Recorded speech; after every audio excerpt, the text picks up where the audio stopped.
Hi friends, പുതിയൊരു വീഡിയോയിലേക്ക് എല്ലാവർക്കും സ്വാഗതം. അങ്ങനെ ശ്രീജയുടെ കമ്പനി തുടങ്ങുന്നതിൻ്റെ ഭാഗമായിട്ട് കേക്കൊക്കെ മേടിച്ചിട്ട് മുറിക്കുകയാണ്. അന്നേരം അച്ഛമ്മ പറയുന്നുണ്ട്, ശ്രീജെ നീ എന്താ ബാക്കിൽ വന്ന് നിൽക്കുന്നത്, ഇങ്ങോട്ട് വാ, ഇവിടെ വന്ന് ഫ്രണ്ടിൽ നിൽക്ക് എന്ന് പറയുന്നുണ്ട്. അപ്പോൾ ഞാൻ മുറിക്കുന്നില്ല, അച്ഛമ്മ മുറിച്ചാൽ മതി എന്ന് പറയും കേട്ടോ. അയ്യോ ഞാനല്ല, നീയാണിത് മുറിക്കേണ്ടത് എന്ന് പറയും. അപ്പോൾ അച്ഛമ്മ പറയുന്നുണ്ട്, എന്നാൽ സുധാകരൻ മുറിക്കട്ടെ എന്ന് പറയും. അതെ, അച്ഛൻ മുറിച്ചാൽ മതി, അച്ഛൻ മുറിക്കണമാണ് നല്ലത്. അച്ഛൻ്റെ സ്നേഹവും സഹകരണവും ഇല്ലെങ്കിൽ എനിക്ക് ഈ വീട്ടിലിതൊന്നും തുടങ്ങാൻ പറ്റൂലായിരുന്നു. അതുകൊണ്ട് ഇനിയും അച്ഛൻ്റെ സ്നേഹവും സഹകരണമൊക്കെ എനിക്ക് വേണം, അച്ഛൻ മുറിച്ചാൽ മതി എന്ന് ശ്രീജ പറയുകയാണ്. അപ്പോഴേക്കും വിക്രവും വരികയാണ് കേട്ടോ. അങ്ങനെ അപ്പോൾ സുധാകരൻ മാഷ് പറയുകയാണ്, എന്തായാലും ഈ വീട്ടിൽ ആദ്യമായിട്ടാണ് ഇങ്ങനൊരു കമ്പനി തുടങ്ങുന്നത്. അതും എൻ്റെ മക്കളല്ല, മരുമക്കളാണല്ലോ ഇതിന് മുൻകൈ എടുത്തതും തുടങ്ങുന്നതും. അതിലെനിക്ക് അഭിമാനമുണ്ട് എന്നൊക്കെ പറയും കേട്ടോ. അപ്പോൾ മക്കൾ എന്ന് പറയുന്നത് വിശ്വനും വിനായകനൊക്കെ തല കുമ്പിട്ട് നിൽക്കുകയാണ് കേട്ടോ. വിക്രമും അതെ തല കുമ്പിട്ട് തന്നെ നിൽക്കുകയാണ്. അതിന് ശേഷം മാഷ് കത്തിയെടുത്തിട്ട് ആ കേക്കൊക്കെ കട്ട് ചെയ്യാണ് കേട്ടോ. എല്ലാവരും സന്തോഷത്തോട് കൂടിയിട്ട് ഇങ്ങനെ കൈയടിക്കുന്നുണ്ട്. നന്ദിനി ആണെന്നുണ്ടെങ്കിൽ നന്ദിനി മാത്രം തിരിഞ്ഞ് ഭയങ്കര കുശുമ്പോടും അസൂയോടും കൂടിയിട്ട് ഇങ്ങനെ നോക്കി നിൽക്കുകയാണ്. ഇങ്ങനെ മാഷ് എടുത്തിട്ട് ആദ്യമായിട്ട് കേക്ക് ശ്രീജയ്ക്ക് കൊടുക്കുന്നുണ്ട്. അതിന് ശേഷം എല്ലാവർക്കും കുറച്ച് കൊടുത്തിട്ട് ബാക്കി വേദനയോട് പറയുന്നുണ്ട് എല്ലാവർക്കും കട്ട് ചെയ്ത് കൊടുക്കാനായിട്ട്. അങ്ങനെ വേദ അത് കട്ട് ചെയ്ത് കൊടുക്കാൻ പോകുന്നുണ്ട്.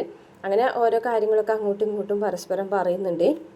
അതിനുശേഷം കമലാമ്മ പറയുന്നുണ്ട്, മോളെ ശ്രീജി, കിട്ടിയ പൈസയ്ക്ക് നമുക്ക് ഒരുപാട് കാര്യങ്ങളൊന്നും ചെയ്യണ്ട, കുറച്ചായിട്ട് കാര്യങ്ങളൊക്കെ ചെയ്താൽ മതി, ഓർഡർ കിട്ടുന്നതിനനുസരിച്ച് മാത്രം നമുക്ക് ബിസിനസ് വലുതാക്കിയാൽ മതി എന്ന് പറയും. അപ്പോൾ വിശ്വം പറയുന്നുണ്ട്, ശരി അമ്മേ, അങ്ങനെ തന്നെ ചെയ്യുന്നുള്ളൂ, ഓർഡറൊക്കെ ഞാൻ ഓരോരോ കടകളിൽ പോയിട്ട് പിടിച്ചോളാം, അതനുസരിച്ചിട്ട് നമുക്ക് ബിസിനസ് വളർത്തിയെടുത്താൽ മതി.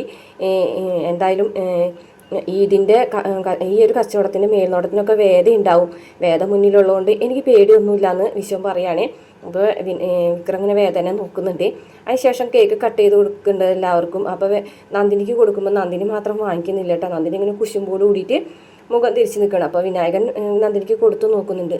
അപ്പോൾ വിനായകൻ കൊടുക്കുമ്പോഴും നന്ദിനി എന്ന് പറഞ്ഞിട്ട് ഇങ്ങനെ തല തിരിച്ച് നിൽക്കുകയാണ്. അങ്ങനെ ഓരോരോ കാര്യങ്ങൾ പറയുന്നതിൻ്റെ കൂട്ടത്തിൽ വിനായകൻ പറയുന്നത്, അതെ, ഞാൻ വേണമെങ്കിൽ ഹോൾസെയിൽ കമ്പനിക്കാരുടെ ഓർഡർ വേണമെങ്കിൽ പിടിച്ചു തരാം, എൻ്റെ കമ്മീഷൻ്റെ കാര്യത്തിൽ ഒരിത്തിരി തന്നാൽ മതി എന്നൊക്കെ പറയും കേട്ടോ. അപ്പോഴേക്കും വിശ്വം പറയും, അയ്യോ വിനായക, വേണ്ട വിനായക, ദൈവത്തെ ഓർത്ത് നീ നിൻ്റെ വഴിക്ക് പോ, ഞാൻ എൻ്റെ വഴിക്ക് പോയിക്കോളാം, ദൈവത്തെ ഓർത്ത് നീയും നന്ദിനി എൻ്റെ പിന്നിൽ കൂടെ വരാൻ മാത്രം മതി എന്ന് പറയും കേട്ടോ. നന്ദിനിക്ക് ദേഷ്യം വന്നിട്ട് വിനായകനൊന്ന് നോക്കുകയാണ്, ചെയ്തോടത്തോളം ഉപകാരം തന്നെ മതി എന്ന് പറയും. അപ്പോൾ കമലാമ്മൻ പറയും, അത് ശരി തന്നെയാണ്, കാരണം നന്ദിനിക്ക് അതിൽ കുറച്ച് കണക്ക് പറഞ്ഞാൽ മതിയല്ലോ എന്ന് പറയും. അപ്പോൾ നന്ദിനി പറയും, ഞാൻ ഒരാളോട് കണക്ക് പറയാനും ഒന്നിനും വരുന്നില്ല, പോരെ എന്ന് ചോദിക്കുകയാണേ. അപ്പോൾ കേക്ക് കൊടുക്കുമ്പോൾ മേടിക്കാണ്ടാവുമ്പോൾ നമ്മളെ വേദ പറയാണ്, എന്താ വിനായകേട്ടാ നന്ദിനി അടുത്ത് ഇങ്ങനെ എന്ന് ചോദിക്കട്ടെ. അതെ, നമ്മൾ പറഞ്ഞ കാര്യങ്ങളൊക്കെ മറന്നോ എന്ന് ചോദിക്കുകയാണ് കേട്ടോ. അപ്പോൾ മനസ്സിലായി കേട്ടോ വിനായകന് ഭീഷണിയാണെന്നുള്ള കാര്യം. അപ്പോൾ നന്ദിനി ഇങ്ങനെ വിനായകൻ നോക്കുന്നുണ്ട് കേട്ടോ, എന്താണ് പറഞ്ഞ കാര്യങ്ങൾ എന്നുള്ളത് ഉദ്ദേശിച്ചിട്ട്. അപ്പോൾ വിനായകൻ പറയുന്നത്, നന്ദിനി, നീ എന്താ ഈ വീട്ടിൽ ഇങ്ങനെ ഒരു നല്ല കാര്യം നടക്കുമ്പോൾ ഇങ്ങനെ മുഖം തിരിച്ച് നിൽക്കുന്നത്, നീ ആ ഒരു കഷ്ണം കേക്ക് എടുത്ത് കഴിച്ച് എനിക്ക് വേണ്ട എന്ന് പറയട്ടോ. എടി നിന്നോടല്ലേ എടി പറയുന്നത്, കേക്ക് എടുത്ത് കഴിക്കടി കേക്ക് എന്ന് ദേഷ്യത്തോട് കൂട്ടിയിട്ട് പറയുമ്പോഴേക്കും നന്ദിനി വേഗം തന്നെ ആ കേക്ക് എടുത്ത് കഴിക്കുകയാണ്. അപ്പം അച്ഛൻ പറയുന്നുണ്ട്, താടിയുള്ള അപ്പനെ മാത്രമല്ല മീശയില്ലാത്ത വിനായകനെ നിനക്ക് പേടിയാണല്ലേ എന്ന് പറഞ്ഞിട്ട് നന്ദിനി വേഗം തന്നെ ആ കേക്ക് എടുത്ത് കഴിക്കുന്നുണ്ട്. അപ്പോൾ ആരും കാണാതെ രഹസ്യമായിട്ട് വേദന ചെവിട്ടിൻ്റെ അടുത്ത് വന്നിട്ട് പറയാണ്, വിനായകേട്ടനെ നീ നന്നായിട്ട് ഭീഷണിപ്പെടുത്തി വെച്ചിരിക്കുകയാണല്ലേ. ചെറുതായിട്ട് എന്ന് പറയട്ടോ. അപ്പോൾ വിക്രം ചോദിക്കും, ഇത് എത്ര നാളത്തേക്കാണ് ഈ ഒരു ഭീഷണി, മലയ്ക്ക് പോയിട്ട് വരൂലേ, ആ സമയം വരെ തൽക്കാലം ഇതങ്ങനെ പോട്ടെ, ഈ ഭീഷണി ഇല്ലെങ്കിലേ ശരിയാവൂല എന്ന് വേദ പറയണം. നടക്കട്ടെ എന്ന് വിക്രം പറയും. അത് കഴിഞ്ഞതിന് ശേഷം പിന്നെ കാണിക്കുന്നത് ചന്ദ്രശേഖരനെയും ശ്രീകാന്തിനെയാണ് കേട്ടോ. അപ്പോൾ ബാറിൽ ഇരുന്നിട്ട് രണ്ടുപേരും കുടിക്കുകയാണ്. അന്നേരം ശ്രീകാന്തിനോട് ചന്ദ്രശേഖരൻ പറയുന്നുണ്ട്, എടാ നീ എന്തിനാണ് ഇവിടേക്ക് എന്നെ കൊണ്ടുവന്നത്, ഞാൻ സാധാരണ ബാറിലൊന്നും വന്നടിക്കാറില്ല, വീട്ടിലൊരു കുപ്പി മേടിച്ച് വെച്ചിട്ട് നമ്മുടെ സൗകര്യത്തിന് വെച്ച് അടിക്കാലോ എന്നൊക്കെ പറയുകയാണേ. അപ്പോഴേക്ക് ശ്രീകാന്ത് ഇങ്ങനെ കുറച്ചായിട്ട് കുടിച്ചുകൊണ്ടിരിക്കുകയാണ്. അല്ല, ഇത് എന്തോ അന്താരാഷ്ട്ര ചർച്ചകളൊക്കെ നടത്താൻ വേണ്ടിയിട്ട് ആൾക്കാർ കൂടുന്ന സ്ഥലമല്ലേ, എനിക്ക് ഇങ്ങോട്ട് വരുന്നത് അത്രയ്ക്ക് താല്പര്യമൊന്നും ഇല്ല എന്ന് പറയും. എന്താ നിനക്കെന്തോ പറയാനുണ്ടല്ലോ. എനിക്ക് ഒരു കാര്യം അച്ഛനോട് പറയാനുണ്ട്, ഞാൻ വന്നപ്പോൾ തുടങ്ങി ശ്രദ്ധിക്കാണല്ലോ, നീ ആകെ ടെൻഷനിലാണല്ലോ, നിനക്ക് എന്തോ പ്രശ്നമുണ്ടല്ലോ. അത് പിന്നെ വേദ ഓഫീസിൽ വന്നിരുന്നു, അത് നീ അപ്പം തന്നെ എന്നെ വിളിച്ച് പറഞ്ഞല്ലോ, പിന്നെന്താ ചോദിക്കൂട്ടോ. അല്ല വിക്രം എന്നെ ഭീഷണിപ്പെടുത്തുമെന്ന് എനിക്കൊരു സംശയം. ഭീഷണിയോ? എന്ത് ഭീഷണി എന്ന് ചെയ്യും. അല്ല, അന്ന് ആ വിശ്വൻ്റെ കേസ് നടക്കുമ്പോൾ അവർ നമ്മുടെ ഓഫീസിൽ കയറിയിരുന്നല്ലോ. ആ, കയറിയിരുന്നു. അതിന് അത് ഒക്കെ കഴിഞ്ഞു പോയ കഥയല്ലേ. അല്ല, അന്ന് ഞാൻ ആ കേസിൽ നിന്ന് പിൻവാങ്ങിയതേ അവിടെ വെച്ച് വിക്രത്തിനൊരു ഫോട്ടോ കിട്ടി. ഫോട്ടോ? എന്ത് ഫോട്ടോ എന്ന് ചോദിക്കാൻ. അത് ഞാനൊരു പെൺകുട്ടിയായിട്ട് ഇഷ്ടത്തിലായിരുന്നു. ആ പെൺകുട്ടിയുടെ ഫോട്ടോ കിട്ടി വിക്രത്തിന്. വിക്രം അത് വെച്ചാണ് എന്നെ ഭീഷണിപ്പെടുത്തിയത്. അങ്ങനെയാണ് ഞാൻ കേസിൽ നിന്ന് പിന്മാറിയത്. നായിൻ്റെ മോനെ, നീ എന്നോട് തന്നെയാണോ ഇക്കാര്യം പറയുന്നത് എന്ന് ചോദിച്ചിട്ട് ഒരു ആട്ടാണ് കേട്ടോ. അച്ഛ അങ്ങനെയൊന്നും വിചാരിക്കരുത് അച്ഛ, ഒരു അബദ്ധം പറ്റിപ്പോയതാണ് അച്ഛ എന്ന് പറയാൻ കേട്ടോ. ഇതാണോടാ അബദ്ധം? എൻ്റെ മോളെ പിന്നെ എന്തിനാടാ നീ കല്യാണം കഴിച്ചത് എന്ന് ചോദിക്കാൻ കേട്ടോ. ഇത് ഇപ്പോഴത്തെ കാര്യമല്ല, കല്യാണത്തിന് മുമ്പ് ഉണ്ടായിട്ടുള്ളൊരു അഫെയറാണ്. ഞാനും ആ പെണ്ണും തമ്മിൽ ഭയങ്കര അത്രയ്ക്ക് അടുപ്പമൊന്നും ഉണ്ടായിരുന്നില്ല. ജസ്റ്റ് ഒരു സെൽഫി എടുത്തതാണ്. അവളുടെ പിറന്നാളിന് ഗിഫ്റ്റായിട്ട് കൊടുക്കാമല്ലോ എന്ന് കരുതിയിട്ട് എടുത്തു വെച്ചിരുന്നതാണ്. അപ്പോൾ ചന്ദ്രശേഖരൻ പറയും, എന്നിട്ട് ഇത്ര കാലമായിട്ട് നീ ആ ഫോട്ടോ മാറ്റിയില്ലല്ലോടാ. ആ ഫോട്ടോ നീ സൂക്ഷിച്ചു വെച്ചിട്ടുണ്ടെങ്കിൽ നിന്റെ മനസ്സിൽ എന്തോ പ്രശ്നമുണ്ട്. അതുകൊണ്ടല്ലേ നീ ആ ഫോട്ടോ സൂക്ഷിച്ചു വെച്ചത്. എന്നിട്ട് നീ അത് എന്നോട് തന്നെ തുറന്നു പറഞ്ഞിരിക്കുന്നുണ്ടടാ. നീ കല്യാണത്തിന് മുമ്പ് വർഷയോട് ഇത് പറഞ്ഞിട്ടുണ്ടോ? വർഷ കുറച്ച് പൊസസീവ്നെസ് ആണ് എന്നെനിക്കറിയാം. അതുകൊണ്ടാണ് ഞാനത് പറയാഞ്ഞത്. പിന്നെ അന്ന് ആ പെൺകുട്ടിയും ഞാനും തമ്മിൽ ചെറിയ പ്രശ്നങ്ങളൊക്കെ ഉണ്ടായി. അവളായിട്ട് തന്നെ അകന്നു പോയതാണ്. അതിന് ഒരു സമയത്താണ് ആൻറ്റി അങ്കിളും വർഷയുടെ വിവാഹാലോചനയായിട്ട് വന്നത്. അപ്പോൾ പിന്നെ ഞാനതിന് സമ്മതിച്ചെന്നേ ഉള്ളൂ. ഞാനും ആ പെൺകുട്ടിയും തമ്മിൽ വലിയ അടുപ്പമൊന്നുമില്ല അങ്കിളെ. പക്ഷേ ആ ഫോട്ടോ വെച്ച് എന്നെ വിക്രം ഭീഷണിപ്പെടുത്തുമെന്ന് എനിക്ക് സംശയം. അങ്ങനെ എന്തെങ്കിലും ഉണ്ടായിട്ടുണ്ടെങ്കിൽ അങ്കിൾ എൻ്റെ കൂടെ നിൽക്കുമോ? അതിന് വേണ്ടിയിട്ടാണ് ഞാൻ ഇങ്ങനെ ഈ ഒരു കാര്യം അങ്കിളിനോട് തുറന്നു പറഞ്ഞത്. കാര്യം ഇപ്പോൾ ആ കുട്ടി ഡിവോഴ്സായിട്ട് നിൽക്കുകയാണ്. ഇനി ഈ രാഷ്ട്രീയക്കാരല്ലേ അതൊരു കാര്യമായിട്ട് എടുത്ത് ആ പെൺകുട്ടിയെ കൂട്ടിപ്പിടിച്ച് എന്നെ എന്തെങ്കിലും ബ്ലാക്ക്മെയിൽ ചെയ്യാൻ ശ്രമിച്ചാലോ എന്ന് പറയാണ് കേട്ടോ. അപ്പോൾ നീ അവളെപ്പോഴും പേടിക്കുന്നുണ്ടെങ്കിൽ നീയും അവളും തമ്മിൽ ചെറിയ ബന്ധമൊന്നും അല്ല ഉണ്ടായിട്ടുള്ളതെന്ന് എനിക്ക് നന്നായിട്ട് മനസ്സിലായി. എന്നിട്ടത് അവൻ എന്നോട് പറയാൻ നിൽക്കണം. അച്ഛ എന്ന് പറയുമ്പോൾ നീ ഇനി അച്ഛാന്ന് വിളിക്കണോ വേണ്ടേന്നുള്ളത് ഞാൻ തീരുമാനിക്കാം. പിന്നെ ഇതിനെക്കുറിച്ച് ഞാൻ കാര്യമായിട്ടൊന്ന് അന്വേഷിക്കട്ടെ, അതിനുശേഷം നമുക്ക് വീണ്ടും കാണാം എന്ന് പറഞ്ഞിട്ട് ദേഷ്യത്തോടു കൂടിയിട്ട് ചന്ദ്രശേഖരൻ അവിടെ നിന്ന് ഇറങ്ങിപ്പോകുമ്പോൾ ശ്രീകാന്ത് ആകെ ടെൻഷൻ അടിച്ചും വിഷമിച്ചും ഇരിക്കുകയാണേ. പിന്നെ കാണിക്കുന്നത് വിക്രം തൊഴുത് നിൽക്കുകയാണ് കേട്ടോ. ശരണമൊക്കെ വിളിക്കുന്നുണ്ട്, അച്ഛമ്മയുണ്ട്. അപ്പോൾ അവിടേക്ക് വേദ തൊഴുതതിന് ശേഷം വിക്രമിനോട് പറയാണ്, വിക്രം എൻ്റെ കൂടെ വായോ, ഒരു ചെറിയ പണിയുണ്ട് എന്ന് പറയും. പണിയോ? എനിക്ക് വർക്ക്ഷോപ്പിൽ പോകണം. വർക്ക്ഷോപ്പിൽ വിക്രം പോയില്ലെങ്കിലും അവിടുത്തെ പണിയൊക്കെ നടന്നോളും. പിന്നെ ഇനിയിപ്പോൾ വേണമെന്നുണ്ടെങ്കിലും ഒന്ന് വിളിച്ച് പറഞ്ഞിരിക്കും, ഉച്ചയ്ക്ക് ശേഷം വരുള്ളൂ. എന്ത് പണിയാണെന്ന് പറയും. നീ ചെല്ല് വിക്രം സ്വാമി ചെല്ല് എന്ന് പറയും കേട്ടോ അച്ഛമ്മ.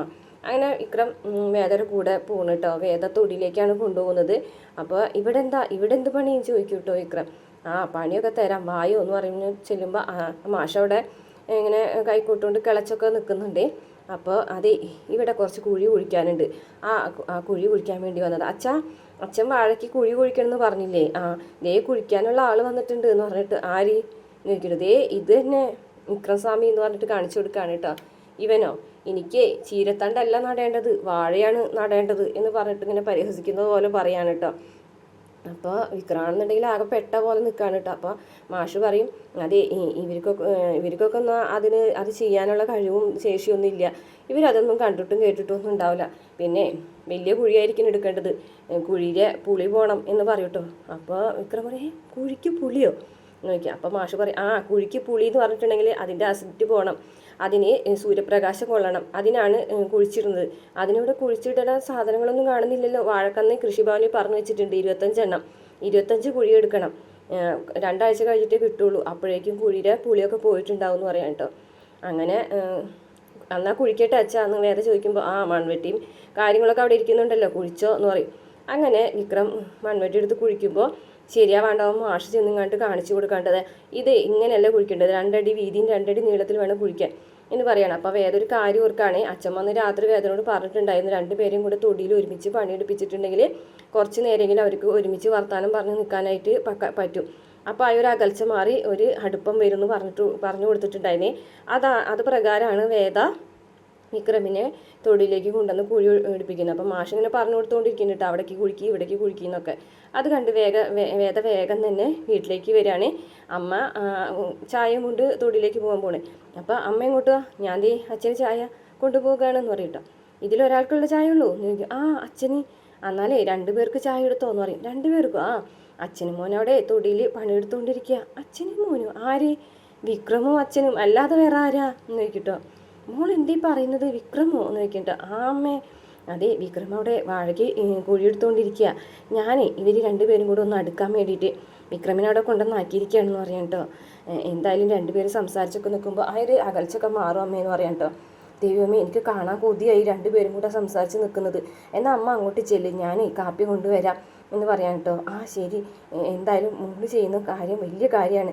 ആ അമ്മേ, ഞാനൊരു കാര്യം പറഞ്ഞിട്ടില്ല, മലയ്ക്ക് പോയി വരുന്നതോട് കൂടിയിട്ട് വിക്രമും അച്ഛനും ഒന്നാവുന്നു. അത് ഞാൻ ചെയ്തിരിക്കും അമ്മേന്ന് വേദ പറയുന്നുണ്ടേ. അതിനുശേഷം വേദ അകത്തേക്ക് വരാൻ കേട്ടോ. അപ്പോൾ അച്ഛമ്മേടെ അടുത്ത് നന്ദിനി ഇരിക്കുന്നുണ്ട് കേട്ടോ. നന്ദിനി ഇടയ്ക്കിടയ്ക്ക് അച്ഛമ്മനെ നോക്കി ചിരിക്കുന്നുണ്ട്. വേദ പിന്നെയും കൂടെ വന്നിട്ട് അച്ഛമ്മനെ കണ്ണു കൂത്താണ്. അപ്പോൾ അച്ഛമ്മ പറയുന്നുണ്ട് വേദ മോളാണെന്ന് എനിക്കറിയാം എന്ന് പറയുകയാണ്. അപ്പോൾ കണ്ണ് കുത്തനായ ഒരു ഗ്യാപ്പിൽ അച്ഛമ്മനൊന്ന് ചെറുതായിട്ടൊന്ന് കൊഞ്ഞനും കുത്തി കാണിക്കുന്നുണ്ട് കേട്ടോ നന്ദിനി. അപ്പോൾ കണ്ണ് കുത്തി കൈയെടുത്തതിന് ശേഷം വേദ പറയും നന്ദിനി എടുത്തി, ഞാൻ അച്ഛമ്മരെ കണ്ണ് കുത്തിയ സമയത്ത് നന്ദിനി എടുത്തി അച്ഛമ്മരെ കൊഞ്ഞനം കുത്തിയില്ലേ എന്ന് പറയട്ടെ. അയ്യോ ഞാനോ? ആ അപ്പോൾ ഇവളത് ചെയ്യും, ഇവളത് ചെയ്തില്ലെങ്കിൽ അതിശയിക്കാനുള്ളൂ എന്ന് പറയാൻ കേട്ടോ അച്ഛമ്മ. അന്നേരം അതെ മോൾ എവിടെയായിരുന്നു? ഞാനേ അച്ഛമ്മ പറഞ്ഞതുപോലെ വിക്രമിനെ തൊടിയിലേക്ക് കൊണ്ടുവന്നാക്കിയിട്ടുണ്ട്. അച്ഛനും മോനും തമ്മിലുള്ള ഒരു അകൽച്ച കുറയട്ടെ, രണ്ടുപേരും ഇപ്പോൾ തൊടിയിൽ പണിയെടുത്തുകൊണ്ടിരിക്കുകയെന്ന് പറയുകയാണേ. അപ്പോൾ ഇത് കേട്ടിട്ട് നന്ദിനിക്ക് കുശുമ്പൂരാണ്. അപ്പോൾ നന്ദിനി പറയും അതെ നിങ്ങൾ ആരെ പൊട്ടനാക്കിക്കൊണ്ടിരിക്കുന്നത്? അച്ഛനെയോ അതോ വിക്രമിനെയോ അതോ അമ്മനെയോ? ആരെയാണ് നിങ്ങൾ പൊട്ടന്മാരാക്കിക്കൊണ്ടിരിക്കുന്നത് എന്ന് ചോദിക്കും. എന്നിട്ട് പറയും അതെ ഇവൾ ചെയ്യുന്ന കാര്യങ്ങളൊക്കെ വേറെ എന്തോ ഉദ്ദേശത്തോടു കൂടിയിട്ട് ചെയ്യുന്നതാണ് കേട്ടോ അച്ഛമ്മേ. നോക്കിക്കോ, അച്ഛമ്മ തന്നെ ഇത് മാറ്റി പറയും. അച്ഛമ്മ ഒരിക്കൽ പറയും ഇവൾ ചെയ്തതൊക്കെ എന്തുകൊണ്ടാണെന്ന്, ഇത് ചെയ്തത് എന്നൊക്കെ പറയുന്ന ഒരു അവസരം വരും എന്നൊക്കെ പറയാൻ കേട്ടോ. ഇവളെ അത് പല കാര്യങ്ങളും മനസ്സിൽ ഉദ്ദേശിച്ചിട്ട് ഇതൊക്കെ ചെയ്യുന്നത്. അപ്പോൾ അച്ഛമ്മ പറയും ആണോ, അങ്ങനെയാണെങ്കിലേ കാര്യമായിപ്പോയി എന്ന് പറയും. അപ്പോൾ ഇവളുടെ പ്ലാനിങ് ഒന്നും അച്ഛമ്മയ്ക്ക് അറിയൂല, അതുകൊണ്ടാന്ന് പറഞ്ഞിട്ട് നന്ദിനി പോകും. അപ്പോൾ നന്ദിനിനെ വിളിച്ചിട്ട് വേദ പറയാണ് അതെ പ്ലാനിങ്ങും പദ്ധതികളൊക്കെ ആർക്കായിരുന്നെന്ന് കുറച്ച് ദിവസം കൂടെ കഴിഞ്ഞാൽ അറിയാം എന്ന് പറയാണ് വേദ. നീ കുറേ ദിവസമായല്ലോ എന്നെ ഭീഷണിപ്പെടുത്താൻ തുടങ്ങിയിട്ട് ഇത് പറഞ്ഞിട്ട്. നീ എന്തെങ്കിലും ഉണ്ടെങ്കിൽ മുഖത്ത് നോക്കി പറയും, അല്ലാതെ ഇങ്ങനെ ഉമ്മാക്കി കാണിക്ക് പേടിപ്പിക്കാൻ നിൽക്കണ്ട കേട്ടോ എന്ന് പറയും. ആ സമയത്ത് അച്ഛമ്മ അത് ശ്രദ്ധിക്കുന്നുണ്ട് കേട്ടോ, വേദ ഭീഷണിപ്പെടുത്തുന്ന പോലെ സംസാരിക്കുന്നത്. അത്രയാണ് ഇന്നത്തെ എപ്പിസോഡിൽ കാണിച്ചിട്ടുള്ളത്. വീഡിയോ ഇഷ്ടപ്പെട്ടാൽ മറക്കാതെ നമ്മുടെ ചാനൽ ഒന്ന് സബ്സ്ക്രൈബ് ചെയ്ത് സപ്പോർട്ട് ചെയ്യണം കേട്ടോ.